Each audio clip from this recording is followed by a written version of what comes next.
Good evening, everyone. Good evening. Good Wednesday evening. We are live and in the house. You are listening to Unapologetic Tea Time with your host, PG. That is me. It is January the 20th, the year 2021. It is Inauguration Day here in the United States of America. Yes, indeed, we have finally reached this day. It has been a long, tumultuous, rocky, sad 4 years for some of us. And we still have a long way to go. But it is a jewel toned new day here in America today as we celebrate our 46th president, Joseph R. Biden Jr., and our first Madam Vice President Kamala D. Harris. I am ecstatic. It has been a long time coming, and we have a lot of work to do. Not going to be long tonight at all, but I did want to give my thoughts, views, and opinions about today and the historical significance that it means for our country moving forward. For me, it means that perhaps, that's right, Tim. How are you doing? I hope you are well, and there is no more orange Cheeto man, dotard, chief imbecile, chief liar. There's no more of that person in the nation's capital, nor is he in the nation's White House. But with that being said, I'm going to say this, that we have work to do, and we have a lot of work to do. And it is not just going to be on the shoulders of Joseph R. Biden Jr. and Kamala D. Harris's shoulders.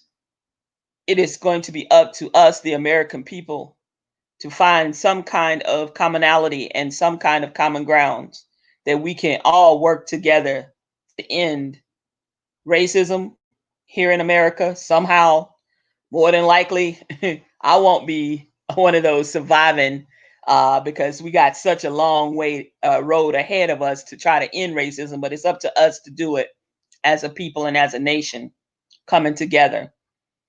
But we are also, let's not forget and let's not let our guards down that we are in the middle of a world pandemic, and our numbers all across the globe have been rising, especially here at home in our nation. So they are going to have to hit the ground running. And when I say they, the Biden and Harris team, the president and his vice president will have to hit the ground running. It is important that we all stay as safe as we can and distance ourselves, but yet let's not forget and isolate ourselves. We must try to come together however we can, whenever we can, whether it be text, via phone call, via Zoom, via Skype, via Twitter, something, so that we don't forget one another and that we constantly know that we have each other to look forward to, because there is going to come a day and time when we no longer will have to worry about distancing ourselves. We will be able to hug again and embrace each other again as we once did only 12 months ago. Today is a significant day also in history, that it was 1 year today that our first coronavirus case was diagnosed here in the United States, which was January the 20th of 2020. Here we sit today, January the 20th of 2021, 1 year later, and we are nearing 500,000 deaths here in our own nation. So many hundreds of thousands of people have been stricken by this deadly disease, this deadly virus, as we know, COVID.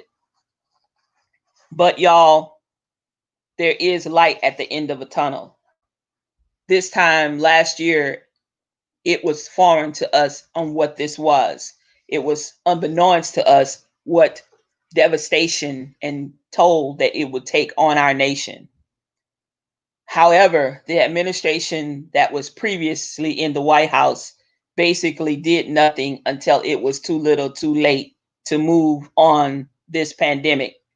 However, we have a new day and a new administration that started today. And it is my hope and my trust in them that I voted for to help us move forward and to continue to progress as a nation and continue to combat the deadly coronavirus and all of the things that have affected our nation here in the last 4 years.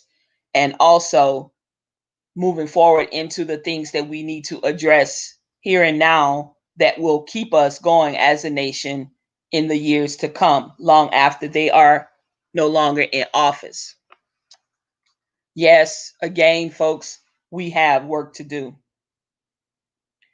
One of my favorite artists on several songs is Celine Dion. And she wrote a song that was called A New Day Has Come. And I want to share a couple of the lyrics with you. I'm not going to sing. I'm not a singer. I have the gift of gab, but singing is not my forte. But inside of her song are some beautiful words. And some of those words I'd like to share right now with you. It says that I was waiting for so long, which I have been. I have been waiting for 12 plus months now, myself personally, and I'm sure that you all have been too, for a miracle to come. And I'm not saying that Joe Biden or Kamala Harris is our miracle, nor am I saying that they are our saving grace. But what I am saying is that now we have a new administration, a new body, new blood in the White House to help curtail some of the things that we didn't quite get right over the last 4 years, and some of the things that was done by the former administration that we need to hurry and undo, and some things that we need to move on really fast. We need to be able to get the money to people who very well need it. We need to be able to get food and other resources to our fellow citizens of this great nation, because we have people that are suffering. The song goes on to talk about the miracle to come. And I'm not going to call them a miracle, but we can say today is somewhat of a miracle, because a lot of us thought that we wouldn't see this day. I know that last year, during the course of the year, I didn't know what the future was going to hold for me. And I'm hopeful now that we can start a healing process. It's far from being over, but we can start day by day, little by little. And sooner or later, I know that we will get there. It talks about everyone told me to be strong, which they did. The folks that I spoke with, the neighbors, the friends, countless of strangers and individuals and acquaintances throughout last year of 2020 told me to be strong. They told me to hold on and don't shed a tear. Well, that was easier to say than it was for me to actually do. Yes, I shedded many tears last year, and I'm sure that I will shed a few this year. But y'all, through the darkness and the good times, I never thought that I would be able to make it through somehow, but I did. And I am so grateful to see this day come to fruition. And I know that many of you feel the same way that I do. The world itself maybe had a different thought, maybe had an idea or a different plan. But Joe Biden and Kamala Harris, I've been waiting on you guys. And yes, I gave you my vote without reservation because I felt it in my heart to do so. And I felt that you two could do the job and that you were both up to the task at hand. And oh my God, it is such a giant task. But I'm asking right now on my platform that each and every one of you that may be listening and all of the folks that may come by and drop in and listen in the future dates and days to come, that you do your part as a United States citizen, even if you are not a citizen, even if you are a refugee, even if you are someone who's here, on a green card. Do your level best to become a citizen of the United States. However, keep striving and keep helping our country grow to be the country that we know it can be. It has been weak before and it has been strong. And we will get back to what we once were and we will build even better, as their mantra and motto was during their presidential and vice presidential campaign. I see the light in the sky. Today, as I sat and I watched the inauguration, there were snow flurries flying. The skies were a little gray. But after Joe Biden began his inaugural speech for the very first time, the sun began to shine. And to me, that was a symbol of hope. That was a symbol of the upcoming and possible unity that we can achieve as a nation. I was so glad to see the sun shine and come out so bright, as bright that it did, because it was kind of a dark, dreary day at the first beginning of the inauguration. But I was very happy to see that sun shining because it gave us even more of a glimmer of hope.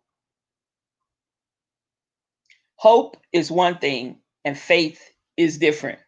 But with hope and faith working together, I know that we'll be able to accomplish a lot under the Biden and Harris administration, y'all. Give them a chance, like I have given them. Whether you are on the other side of the table or the other side of the aisle, whether you're Democrat or Republican, whether you're no party or whether you're progressive or liberal or whomever or conservative, doesn't matter. Give them a chance. Give them the opportunity that you afforded the previous administration. Give these people a chance as well. I ask of you to do your part as a citizen, to remain steadfast, and to keep yourself, your family members safe as possible. Remember that a new day has come. A new day has come, y'all. It was a dark time in our nation just last week, but hold on because a new day has come. I found even more strength in myself today as I watched the inauguration and I looked across as they showed the sky in Washington, D.C. on the West Lawn as Joe Biden and Kamala Harris both took their oaths of office. I found even more strength within, and I am hoping that each of you find your inner strength as well to move forward as a nation. I saw the light in the sky today, and that light shined very bright. It was the sun peeking out from the clouds. So if that is an indication of what is yet to be, I know that we're in for a rough ride, but at the end, I think that we will win as a nation to conquer this terrible pandemic and to conquer the things that have been disrupted, interrupted, tossed and turned by the previous administration. I think that we will be okay. Give them a chance. A new day has come. Even if it had a rain today, which I was expecting it to do so in DC, because for years now it has rained on Inauguration Day. But I would have been okay if it would have rained today, because it would have washed away my tears. And by the rain washing away my tears, I was going to pray and hope that it would somehow fill my soul and drown my tears out and let it shatter the walls for a new sun. However, it didn't rain, so I did not have to shed those tears. But the walls did shatter and a new sun did appear. Let's call that new sun the Biden-Harris sun, and let the light continue to shine on them and shine brightly within them to our nation. A new day, you all, has come. As I looked at each of the folks gathered there today, as far as the dignitaries and as far as Madam Vice President and President Biden and their wives, their wife and their husbands, even former first ladies and former presidents, I saw a jewel-toned new day.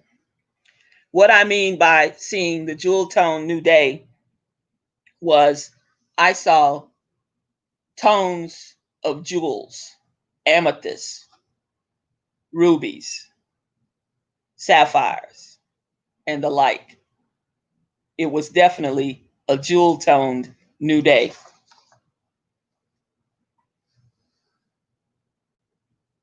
During the inauguration, I observed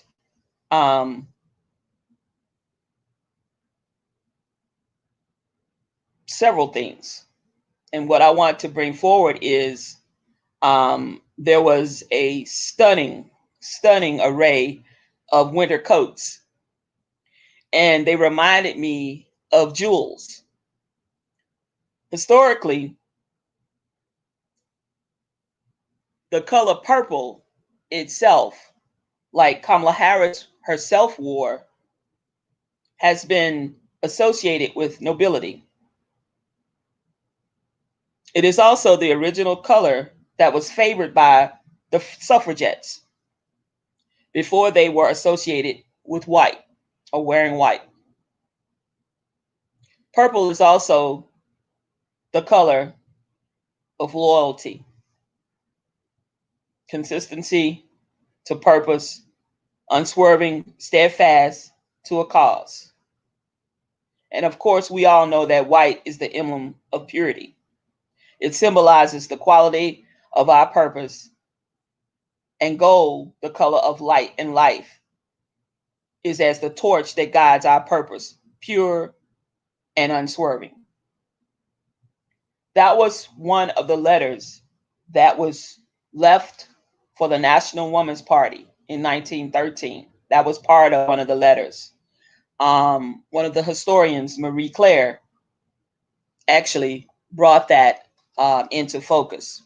And as I was doing research for my talk tonight, for my show, that is also what I discovered.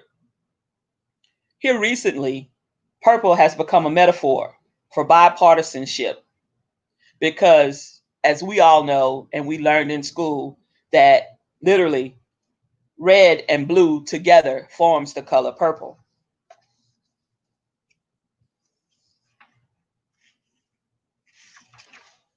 Madam Vice President Harris today, you guys, she wasn't alone in her color choice. Former First Lady and former presidential candidate Hillary Clinton also wore tones of purple. In her signature pantsuit that we all know her for, Hillary wore a purplish blouse donning with a ruffled top bow or some type of fluffy things that were added to it, it seems as though. Very, very striking for her. And last but not least, let's not leave out Michelle Obama, who opted for a reddish purple sweater and pants with also a gold belt. Stunning, as always, First Lady Michelle Obama. Even Senator Elizabeth Warren donned a purple scarf and mask. And lastly, we have First Lady Dr. Jill Biden, who wore a jewel tone color, almost depicting the color of a deep toned aquamarine color. Very, very striking indeed, and in the jewel tone family. They all looked regal. They all looked stunning. And I know just by seeing their attires today that they're going to do also a fantastic job with whatever they're asked to do in the White House as far as our nation and as far as our citizens go. So again, it is definitely a new day. It is definitely a historical day. We have our first female vice president, and we have our oldest elected president, number 46, Joseph R. Biden Jr. I am proud to say that I survived 45. So with that being said, we can't help but thrive with 46. Let's stick with 46 for these 4 years and see where we go from here as a nation. I have no doubt that we will definitely get back to some type of normalcy, whether it's a new normal or not, whatever it is. I know that it's going to be a better day coming. What a historical day this day is. I'm so glad to be witnessing a part of history being made right before my eyes. I thank you all for tuning in to my channel. As always, teach one, each one, save one. This world can be a better place if we all do our parts. Remember to please stay safe, do your part in social distancing, wear your masks, care about yourself as well as your neighbor.